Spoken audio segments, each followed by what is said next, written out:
This world has been wasted on the crusades of the unworthy.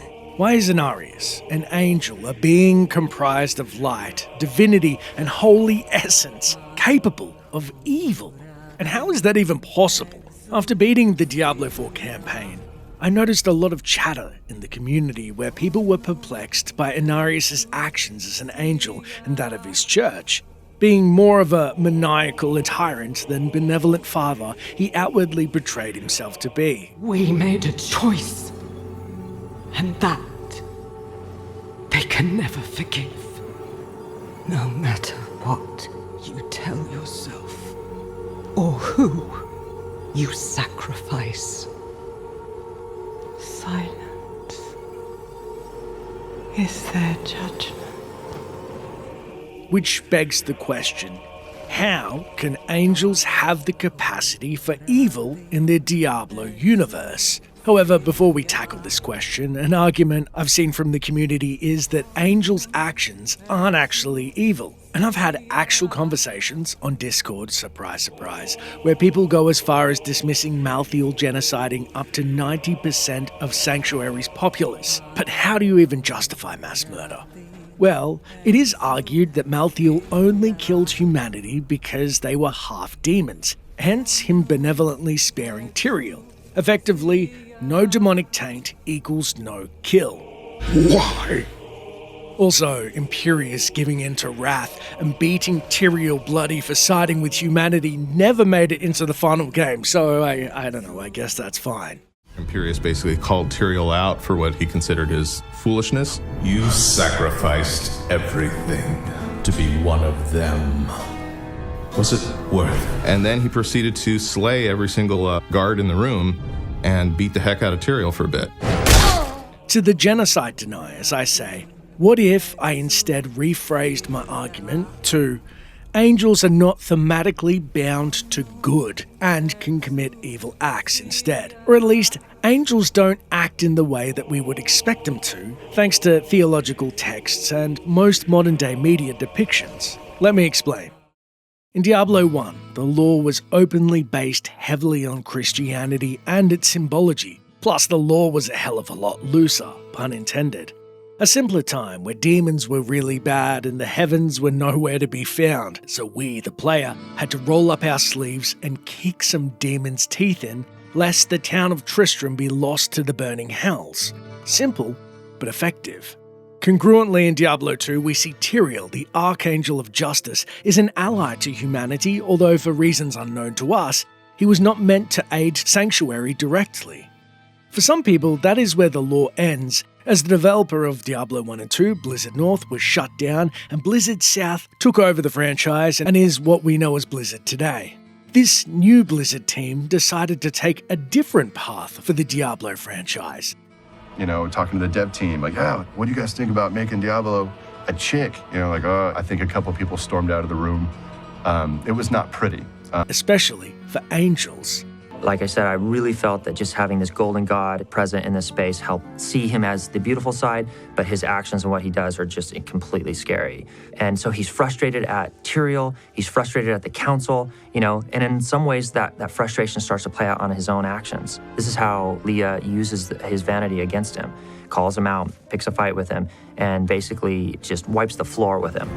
Surreptitiously removed were the signs of Christianity for the Zakarum faith, replaced instead with the Psi symbol, and the angels acted noticeably different as well. For the first time, we officially met the rest of Tyrael's brother and single sister in the Angerus Council during the events of Diablo 3, and they were a tad apathetic to the plight of man. Your kind does not belong here. If I see you again, you will die. Seemingly just as content as demons to witness our suffering. Yet, somewhat bizarrely, the angels still resided in the heavens that we know, full of the light which they represented, causing dissonance and confusion in the fan base. Here's why. I believe the shift in Blizzard North to South also brought on a monumental shift in perspective for the developers. More poignantly, a shift in religious tonality in the lore. By the time of Diablo 3, Blizzard clearly wanted to show the heavens and its angels, but there was a problem. An army of beings more powerful than humanity would possibly overshadow our plight in fighting demons. I mean, what are we compared to beings of pure light and goodness to face the darkness? Hence the rise of the superpowered humans known as the Nephilim, but we're not going to open that can of worms. More importantly, by making angels kind of apathetic dicks to humanity, would further bolster the Nephilim narrative. No longer is Diablo a battle of good versus evil, but a subtle shift of extremes, of order versus chaos, which is outlined succinctly in an article I stumbled across on tvtropes.org, which inspired this very video, which reads, "Order versus chaos. Bored of the age-old battle of good versus evil? Want something new to spice up your setting and throw your readers in confusion? Fear not. Cosmological Forces R Us has brought you the brand new dichotomy, order versus chaos. Using it in a setting allows you to have two sides in a similar way to good and evil. While the most traditional works have assigned order to good and chaos to evil, and both order and chaos are portrayed as evil when they're taken to their extremes, order, sometimes called law, is associated with civilization, authority, rules, protection, the status quo, tradition, and when stretched to the extreme, mindless obedience, totalitarianism, and abuse of power.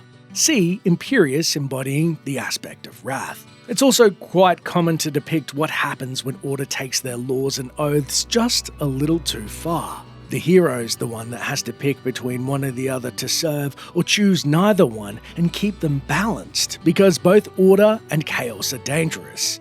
And I believe that's what we do as the player, but see necromancers for true balance enthusiasts. When they're not actual forces, they're broad themes represented by the agenda of specific groups of people. In this case, the heavens versus hells. Now, if you think this sounds like a bunch of Lilith-loving gobbledygook, to further prove this is the current active dichotomy, Blizzard has chosen to represent angels and demons in the Diablo universe.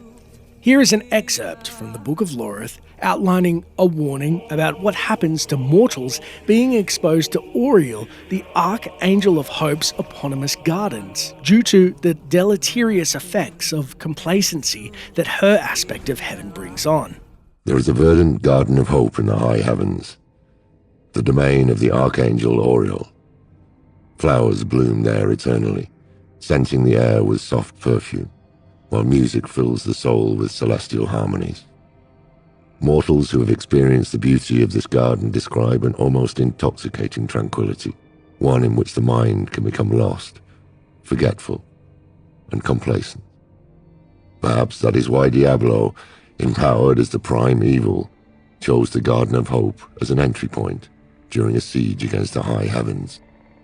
By opening hell rifts there, he used our hope against us. I wonder, can a demon's mind see hope as anything but a weakness? It seems Diablo thought our hope would be our undoing, and it almost was. So perhaps the prime evil was not entirely wrong in his strategy. It was only by the strength of the Nephilim that the hell rifts were closed and Diablo was defeated, saving creation once again. But what if the Nephilim had failed? I will say only this: take hope as nourishment when needed, but do not subsist on it alone, lest you become drunk on its reassurance and made vulnerable by its promises. To hope for salvation while doing nothing to attain it brings only ruin.